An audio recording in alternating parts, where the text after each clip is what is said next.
नमस्कार मित्रों, ये वो स्थान है जहाँ पे आज भी पाताल लोक से जल निकलता है निरंतर। जी हाँ दोस्तों, यहाँ पे पाताल लोक से जल निकलता है।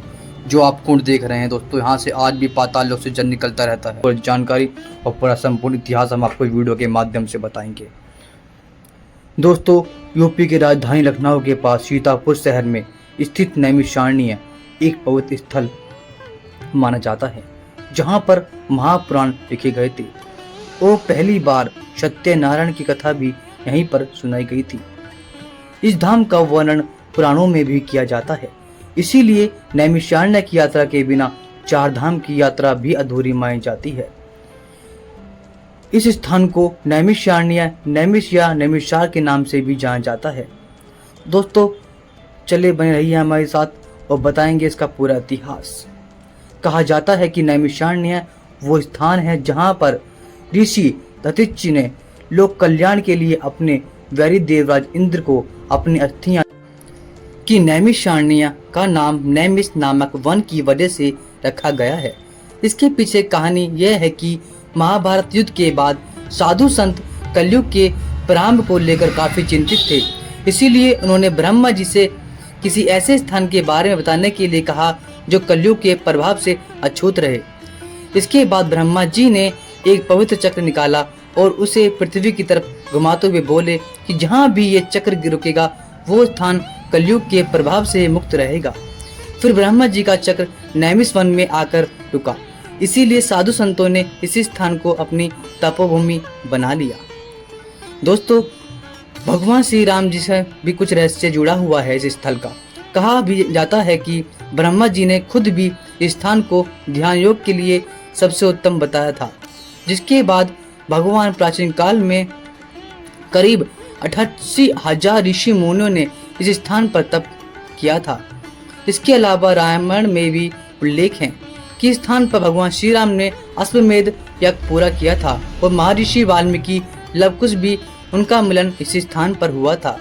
इसके अलावा महाभारत काल में युधिष्ठिर और अर्जुन भी इसी जगह पर आए थे। इस स्थान के मुख्य आकर्षण की बातें करें तो इनमें चक्रतीर्थ, भूतेश्वर नाथ मंदिर, वेद व्यास गद्दी, हवन कुंड, ललिता देवी का मंदिर, पंचप्रयाग, शेष मंदिर देखने को मिल जाते हैं। तो मित्रों, अब आपको हम दिखाएंगे भूतेश्वर नाथ मंदिर। आइए दर्शन कराते हैं आपको उस महाशिवलिंग के, जहां आज भी शिवलिंग दिन में 3 बार अपना रूप बदलती है। दोस्तों, बने रहिए वीडियो में। एक दिन में 3 रूप अपने आप चेंज होता है। आप तीनों समय इस प्रतिमा का दर्शन करेंगे, अलग अलग रूप में प्रतिमा दर्शन देती है।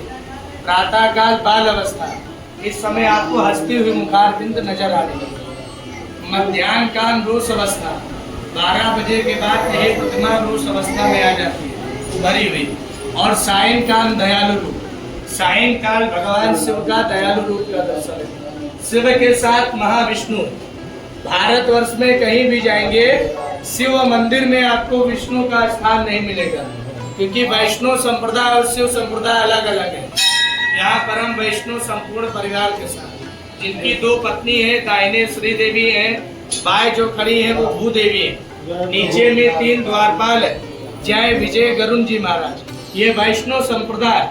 काशी में विश्वनाथ, जब आप और हम काशी में जाते हैं तो वहाँ विश्वनाथ जी का दर्शन होता है। गया में गजोधर नाथ, गया जी में गजोधर नाथ जी का दर्शन है। नेपाल में पशुपतिनाथ, नेपाल काठमांडू में पशुपतिनाथ जी विराजमान है।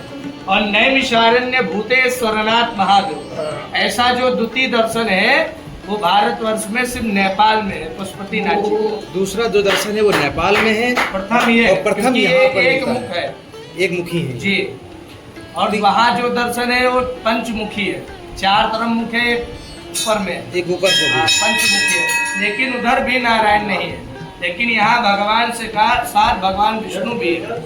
यहाँ जो वैष्णव संप्रदाय, जो आपने बताया हर जगह का भैरव जी होते हैं, लेकिन इस भूमि पे 88,000 महर्षियों के कोतवाल के रूप में यहाँ पे विराजमान।